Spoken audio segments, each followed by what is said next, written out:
Vamos dar continuidade aos estudos sobre escatologia.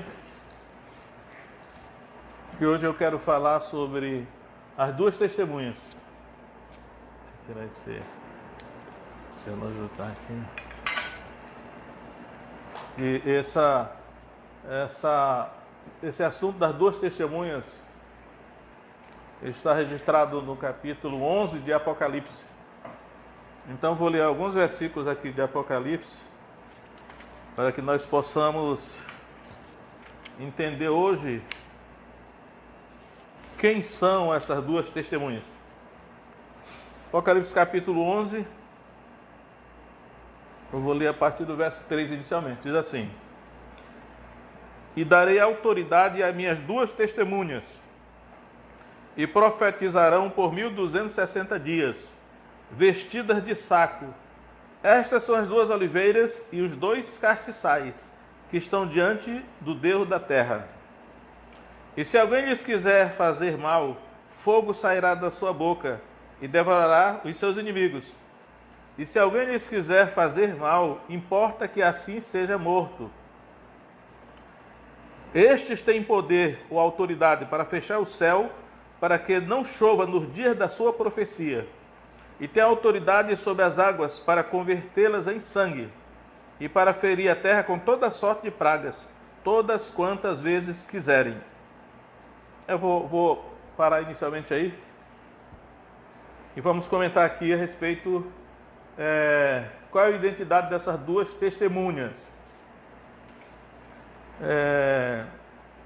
Há vários anos eu assisti um filme evangélico onde apareciam dois velhões, barbas longas, lá em Jerusalém. E eu me lembro que aqueles velhões, eles colocavam fogo pela boca, né? Mas ao longo dos anos, estudando essa questão das duas testemunhas, eu cheguei à conclusão que aquelas imagens do filme que foram colocadas estavam equivocadas. Então, vamos ver aqui quem são essas duas testemunhas. As características dessas duas testemunhas que acabamos de ler aqui, elas nos lembram dois personagens da Bíblia, que são Moisés e Elias. Então, quando diz que elas terão autoridade para fechar o céu nos dias da sua profecia, isso nos lembra o ministério do profeta Elias. O profeta Elias, ele profetizou lá em Israel, e realmente, mediante a sua palavra, durante 3 anos e 6 meses, metade de 7 anos, não choveu sobre a terra. Então, quando o Apocalipse diz que essas testemunhas teriam a mesma autoridade, né, de fechar o céu para que não chovesse no dia da sua profecia, ela está lembrando do profeta Elias. E também é dito que elas têm autoridade para ferir a terra com toda sorte de pragas. Essa segunda característica aqui já nos lembra Moisés, né? Quando lá no Egito, Moisés, ele feriu o Egito com 10 pragas. E aí eu quero dizer para vocês o seguinte: o livro de Apocalipse, ele é um livro que ele, como toda a parte da Bíblia, mas principalmente Apocalipse, ele tem uma linguagem figurada, uma linguagem alegórica, né? Tem uma linguagem tipológica, alegórica, mas também tem linguagem literal, né? Nem tudo que está em Apocalipse é simbólico, é alegórico. Também tem muita coisa literal em Apocalipse. E aí nós temos que ver o seguinte: se essas duas testemunhas aqui mencionadas, se elas, isso que é dito delas, se é literal ou é figurado, ou tipológico, alegórico. Então, naturalmente, como eu já estudei, há longo tempo eu estudo esse assunto, eu já sei o significado aqui, né? Mas vamos lá conferir no texto. Verso 4 diz: Estas são as duas oliveiras. As duas oliveiras. Então, há uma chave hermenêutica, uma chave de interpretação aqui. Essas duas testemunhas são as duas oliveiras. E aí vamos descobrir na Bíblia o que significa oliveira. As duas oliveiras, elas estão mencionadas no profeta Zacarias. Vamos lá para o profeta Zacarias, penúltimo livro do Antigo Testamento. Zacarias, capítulo 4, verso 3, diz assim: por cima dele duas oliveiras, uma à direita do vaso de azeite e outra à sua esquerda. E no verso 11 diz o seguinte: falei mais e disse-lhe: que são as duas oliveiras à direita do castiçal e à sua esquerda? E falando-lhe outra vez disse: que são aqueles dois raminhos das oliveiras que estão junto aos dois tubos de ouro e que vertem de si ouro? E ele me respondeu dizendo: não sabes tu o que é isto? E eu disse: não, Senhor meu. Então ele disse: estes são os dois ungidos que estão diante do Senhor de toda a terra. Então, irmãos, as duas oliveiras, né, elas realmente representam a nação de Israel. Ainda em Romanos, né, deixa eu ver aqui, Romanos 11, aqui Romanos eu tô assim, compulsando com uma certa rapidez a Bíblia, mas vamos lá, Romanos 11, 17, diz assim: e se alguns dos ramos foram quebrados, e tu, sendo zambujeiro, ou seja, oliveira brava, foste enxertado em lugar deles e feito participante da raiz e da seiva da oliveira. Então o apóstolo Paulo está aqui falando para a igreja de Roma, que é uma igreja gentílica, e ele está dizendo que a verdadeira oliveira, ou a oliveira cultivada, é Israel. Enquanto que os gentios, eu falei anteriormente sobre a igreja gentílica, nós, os gentios, fomos enxertados. Nós éramos oliveira brava, ou zambujeiro, e fomos enxertados na verdadeira oliveira, que é Israel. Então já vamos descobrir aqui que uma das características das duas testemunhas é que elas são Israel, né? E ainda em Romanos 11, Romanos 11, 24. Diz assim: porque se tu foste cortado do natural zambujeiro e contra a natureza enxertado na boa oliveira, olha a boa oliveira que é Israel, quanto mais esses que são ramos naturais serão enxertados na sua própria oliveira. Então, quando Apocalipse 11, verso 4 diz: estas são as duas oliveiras, ou seja, as duas testemunhas são as duas oliveiras. E aí não deu para a gente comentar com mais vagar Zacarias, mas a gente vai ver que oliveira é Israel. A seiva da oliveira verdadeira, a oliveira cultivada, é a nação de Israel.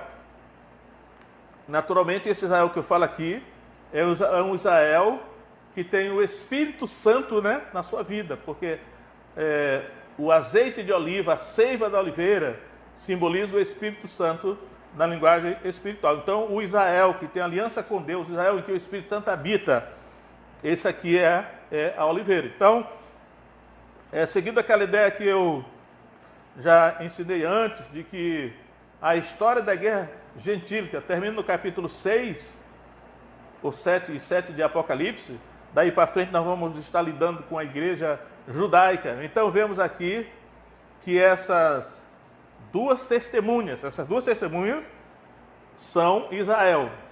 Mas a outra figura que Apocalipse 11, 4 usa além de que elas são as duas oliveiras, as duas testemunhas, e diz aqui: e os dois castiçais que estão diante do Deus da terra.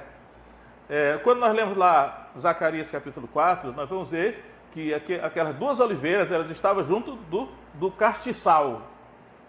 Mas aqui já fala dois castiçais. Então, as duas testemunhas são dois castiçais. E aí vamos ver nessa linguagem simbólica, né? Linguagem figurada, alegórica, de Apocalipse, O que significa castiçal ou candeeiro? E é claro que o Apocalipse, como eu tenho dito, ele é o livro que tem maior número de chaves hermenêuticas, de interpretação da Bíblia. E uma dessas chaves é exatamente sobre o castiçal. O significado de castiçal é declinado no capítulo 1 de Apocalipse. E aí nós vamos ler agora Apocalipse 1:20, é o último versículo do capítulo 1 de Apocalipse, onde quando Jesus aparece para João, ele diz o seguinte, Apocalipse 1:20. O mistério das 7 estrelas que viste na minha destra, na minha mão direita, e dos 7 castiçais de ouro. As 7 estrelas são os anjos das 7 igrejas. Então, ele está dando aqui a chave de interpretação. As 7 estrelas que estavam na sua mão direita são os anjos das 7 igrejas. E ele continua. E os 7 castiçais que viste são as 7 igrejas. Então, os 7 castiçais são as 7 igrejas. E naturalmente ele estava falando das 7 igrejas da Ásia, que evidentemente são igrejas gentílicas. Mas lá nas 2 testemunhas, ele diz que aquelas 2 testemunhas são os 2 castiçais. Como ele já tinha dado aqui a chave de que castiçais são igrejas, é só nós compararmos a analogia de que se aquelas 2 testemunhas são os 2 castiçais, vamos ver lá, e os 2 castiçais que estão diante do Deus da terra, a mesma linguagem que Zacarias usa, os 2 castiçais que estão diante do Deus da terra. Então, naturalmente, castiçal é a igreja. E aqui, uma igreja judaica. Acredito eu que essas duas figuras, essas 2 analogias, tanto da oliveira como do castiçal, ambas se referem à nação de Israel. E eu me perguntando então, ao longo dos anos estudando esse assunto, por que 2 castiçais? E por que 2 oliveiras? Já que tanto o castiçal quanto a oliveira, claro, representa a nação de Israel, por onde corre a seiva da oliveira, o azeite de oliva, ou seja, o Espírito Santo. E naturalmente também que os 2 castiçais, sabemos que castiçal, ele contém o azeite de oliva, porque o castiçal, ele tem aquela chama que é alimentada pelo azeite, e aqui sabemos então que os castiçais representam igreja. Então vemos aqui que as 2 testemunhas não são 2 pessoas. Ou seja, não são pelo menos assim no sentido como nós entendíamos antes, imediato. Claro que essas 2 pessoas aqui, elas têm ligação com 2 pessoas do passado. Lá no livro do profeta Zacarias, no último versículo do capítulo 4 que eu li, diz que estes são os 2 ungidos que estão diante do Deus da terra. Esses 2 ungidos, durante muito tempo, quem esses 2 ungidos? Eu creio que até tem uma corrente dos judeus que acreditavam ou acreditam que existem 2 Messias, porque ungido significa Messias ou Cristo, mas é Messias porque a linguagem lá é judaica. Então, os judeus achavam que haveria 2 Messias, porque lá ele fala de 2 ungidos, e aqui está falando de 2 castiçais, de 2 oliveiras. Então, hoje eu creio piamente que aqueles 2 ungidos que Zacarias falou são Moisés e Elias. E aqui também está se referindo a essa questão. Esses 2 ungidos, essas 2 testemunhas, representam Moisés e Elias, mas só representam no sentido figurado, porque na verdade, observei também que por todo o Novo Testamento, essa linguagem, Moisés e Elias, ela aparece repetidamente assim: Moisés e os profetas, ou a lei e os profetas. Às vezes o próprio Jesus falou assim, a lei e os profetas, ou então, Mateus capítulo 5, não penseis que vim destruir a lei ou os profetas. Então, a lei e os profetas é uma linguagem que se refere no Novo Testamento ao Antigo Testamento. Todo o Antigo Testamento é chamado muitas vezes no Novo de a lei e os profetas. Por quê? A lei, os judeus chamam de Torá, é Moisés. Os profetas, Elias é o representante dos profetas. Mas a literatura do Antigo Testamento é a lei e os profetas. Somente em Mateus 24, em Lucas 24, Jesus fala a lei, os profetas e os salmos. Então ele acrescenta aí os salmos, que também faz parte da literatura do Antigo Testamento, e aí é certo, porque a lei, a Torá, os judeus chamam Torá, e os profetas, ainda tem um tipo de literatura chamado os salmos, né, que é a geografia, são os escritos sagrados, que nós chamamos normalmente como os livros poéticos, né? Mas normalmente o Antigo Testamento ele é chamado a lei e os profetas, então Moisés e os profetas. Então, e aí eu estou identificando aqui que essas duas testemunhas, elas são num sentido figurado, Moisés e os profetas, ou a lei e os profetas, ou seja, o judaísmo. Né? Essas duas testemunhas são, na verdade, o judaísmo, representado na lei dos profetas, Moisés e Elias. Essas são as duas testemunhas. Só que, como diz lá em Apocalipse 1:20, que os castiçais são igreja, né? Os 7 castiçais são as 7 igrejas. Então, castiçal é igreja, é um simbolismo de igreja. Então, essas duas testemunhas aqui representam 2 igrejas. E durante algum tempo, eu até pensei que essas 2 igrejas seriam a igreja judaica e a igreja gentílica. Mas depois, recebendo mais revelação da parte de Deus, creio eu, na interpretação da Escritura, eu percebi que não pode ser a igreja gentílica, porque a igreja gentílica já foi tirada de cena no capítulo 6 de Apocalipse. Portanto, as 2 testemunhas é uma igreja judaica só. E essa igreja judaica ela é representada aqui como a lei e os profetas, ou Moisés e os profetas. O que está de acordo com o capítulo 7 de Apocalipse, quando nós vemos lá declinado o nome dos 12 patriarcas, filhos de Jacó, que representam as 12 tribos de Israel, toda a nação de Israel. Então, hoje eu creio que essas 2 testemunhas são, na verdade, 2 igrejas que, na verdade, constituem uma só, né? Porque é a nação de Israel, ou a igreja judaica, que hoje a gente já vê em vários lugares, os judeus messiânicos, né? Se levantando com as características todas judaicas, só que o que falta para os judeus do Antigo Testamento, do judaísmo, é o Espírito Santo. Mas já vemos aqui que no capítulo 8 de Apocalipse, na verdade do capítulo 7, aqueles 144 mil judeus, eles são selados com o Espírito Santo. Então, as 2 testemunhas aqui, elas representam a igreja judaica, uma nação de Israel restaurada. Né? Se será toda a nação, isso não fica claro, ou se será apenas esses 144 mil, né, que estão aqui mencionados. Então, portanto, e aqui eu creio que existe uma chave de interpretação no seguinte: se essas 2 testemunhas, que são 2 personagens que nós vemos aqui, não são na verdade 2 pessoas, mas uma igreja, né, que tem 2 características, que é, no caso, a lei e os profetas, os outros personagens que aparecem também em Apocalipse, podemos dizer que eles não são necessariamente uma pessoa também. Por exemplo, hoje eu creio nisso, não vou falar sobre isso hoje, mas eu vou dar um toque sobre isso. O anticristo, né, ele não será necessariamente uma pessoa inicialmente. O anticristo, ele pode não, hoje eu tenho uma convicção disso. Ele é um movimento, uma espécie de igreja secular, uma igreja secular, né? Na verdade é uma ideologia. Então o anticristo será inicialmente uma ideologia. E claro que no final vai aparecer um homem que vai encabeçar esse movimento, mas o anticristo, João no seu dia vai dizer, o espírito do anticristo já está agindo na terra. Então o anticristo na verdade é um espírito que ele atua em um movimento, uma ideologia política, mas com característica religiosa.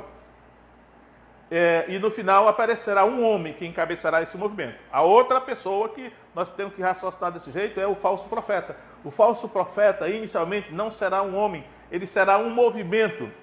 Embora ele possa se referir a alguém do passado, né? E no final aparecerá um homem que encabeçará também esse movimento. Isso aqui tudo é chave de interpretação, chave hermenêutica, que o Espírito Santo certamente nos revela para entendermos essa história aqui das 2 testemunhas. Mas vamos lá, então já temos por certo que as 2 testemunhas são na verdade 2 igrejas judaicas, que na verdade é uma só, com a característica tanto de Moisés quanto de Elias, que são dois personagens do passado, na verdade, dois profetas. Mas aí eu quero adiantar um pouco mais essa história aqui. Existe uma expressão que está aqui no final, deixa eu ver qual é o versículo, do verso 3. Apocalipse 11, 3 diz assim: e darei autoridade às minhas duas testemunhas, e profetizarão por 1260 dias.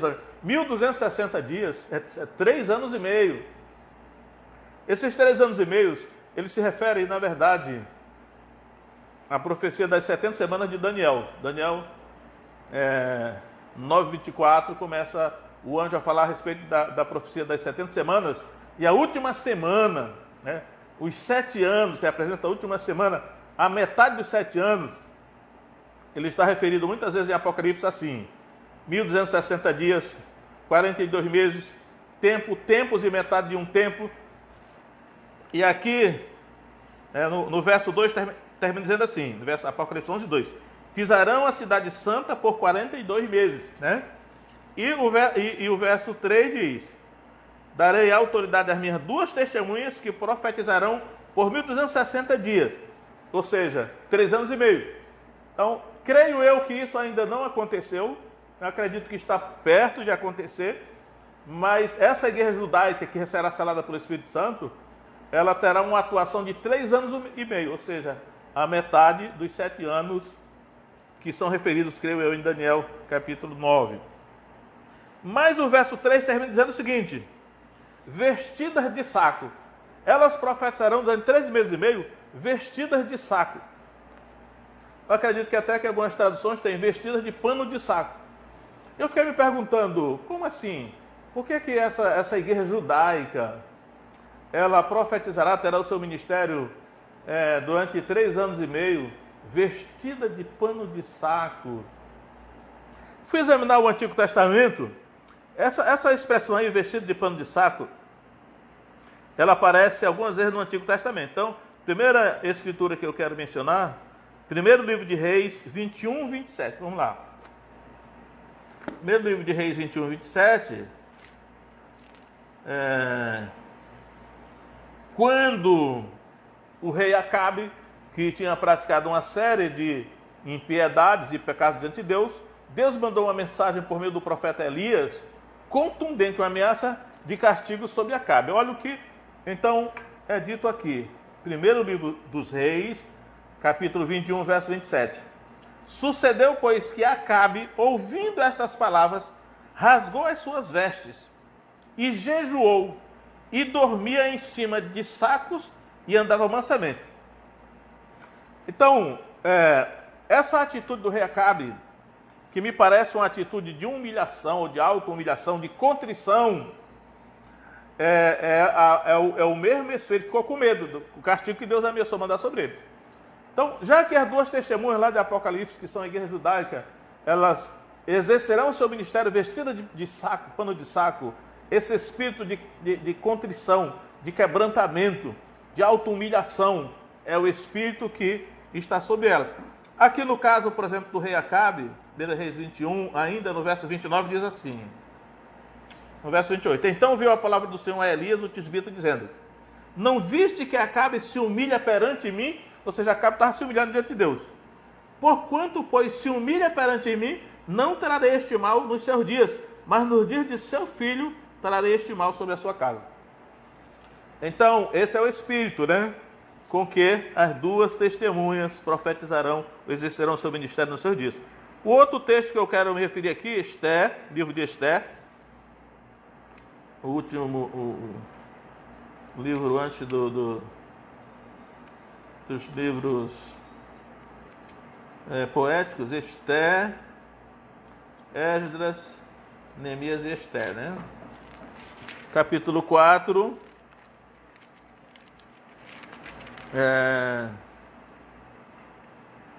Esther. Não sei que eu li isso aqui. Está aqui. Primeiro Esther 4:1. Diz assim. Esther capítulo 4. Quando Mardoqueu soube tudo quanto havia passado, rasgou Mardoqueu as suas vestes e vestiu-se de pano de saco, com cinza, e saiu pelo meio da cidade e clamou com grande e amargo clamor. Aí diz aí, e chegou até diante da porta do rei, porque ninguém vestido de pano de saco podia entrar pelas portas do rei. E em todas as províncias aonde a palavra do rei e a sua lei chegavam, havia entre os judeus grande luto, com jejum e choro e lamentação. E muitos estavam deitados em pano de saco e em cinza. Então, as duas testemunhas, a igreja judaica, elas exercerão o seu ministério com este sentimento, né, de contrição, de auto-humilhação. E o que me parece, por exemplo, como é que nós iremos aplicar. Eu vou ler mais um texto ainda, antes de eu falar isso que eu ia falar. O Salmo 51, quando Davi cometeu aquele pecado, esse é o Salmo de arrependimento de Davi. Então, o Davi diz assim, no Salmo 51, verso 17: os sacrifícios para Deus são o espírito quebrantado, a um coração quebrantado e contrito, não desprezarás a Deus. Ou seja, essas duas testemunhas, que são a igreja judaica, que exercerão seu ministério durante 3 anos e meio, 42 meses, 1260 dias, eu creio que isto não aconteceu ainda, mas isso irá acontecer. E toda a autoridade que elas terão, né, aqui, mencionando aqui Apocalipse 11, que eles terão autoridade para ferir a terra com toda sorte de maldição, terão autoridade para fechar os céus no dia da sua profecia, e se alguém quiser fazer mal a elas, sairá fogo da sua boca e os consumirá. Ou seja, há uma autoridade tremenda que elas estarão revestidas, mas aí vem a contrapartida do comportamento delas. Elas andavam vestidas de pano de saco, né? Aí nós pensamos assim, já encerrando essa parte, embora eu não tenha esgotado ainda o assunto, talvez na próxima vez eu darei prosseguimento aqui, dizendo que a lição que nós poderíamos hoje, por exemplo, como igreja brasileira, por exemplo, será que a igreja brasileira hoje, nós que somos a igreja brasileira, nós estamos com o mesmo sentimento dessas duas testemunhas, já que são duas igrejas, duas igrejas judaicas, né, que na verdade é uma só, mas, seguindo o exemplo desses dois profetas do passado, será que a igreja brasileira anda no espírito de contrição, de quebrantamento, de arrependimento diante de Deus? Ou será que é o contrário? Porque nós desejaríamos ter a mesma autoridade que essas duas testemunhas terão, essa igreja judaica. Porém, para ter essa autoridade, o sentimento com que elas ministram é esse aí, vestidas de pano de saco. De repente, pode ser que nós devamos refletir e quem sabe, procurar assumir um pouco, pelo menos, desse espírito de humildade, de quebrantamento, de humilhação. Os textos que eu li do Antigo Testamento, no caso de Acabe, ele só ficou assim porque recebeu da parte de Deus uma sentença de morte terrível. Ele ficou com medo de Deus. No caso de Esther, Mardoqueu, ele ficou em pano de saco, até os demais judeus também, porque havia um decreto de extermínio, de genocídio da parte do rei sobre todos os judeus. E no caso de Davi, nem preciso falar. Então parece que o ser humano, até mesmo a igreja, só se quebranta e se humilha diante de Deus quando está na iminência de uma grande desgraça, né? Nós estamos vendo aí o que está acontecendo aí no Brasil com essa pandemia. E eu creio que é um momento de nós refletirmos, né? Que comportamento devemos ter diante de Deus, porque só Ele é que pode realmente nos salvar. Então eu vou parar por aqui, né? Talvez eu prossiga numa próxima oportunidade. Mas que Deus abençoe cada um de vocês aí. Em nome de Jesus. Amém. Não, já esquecendo isso aqui, né?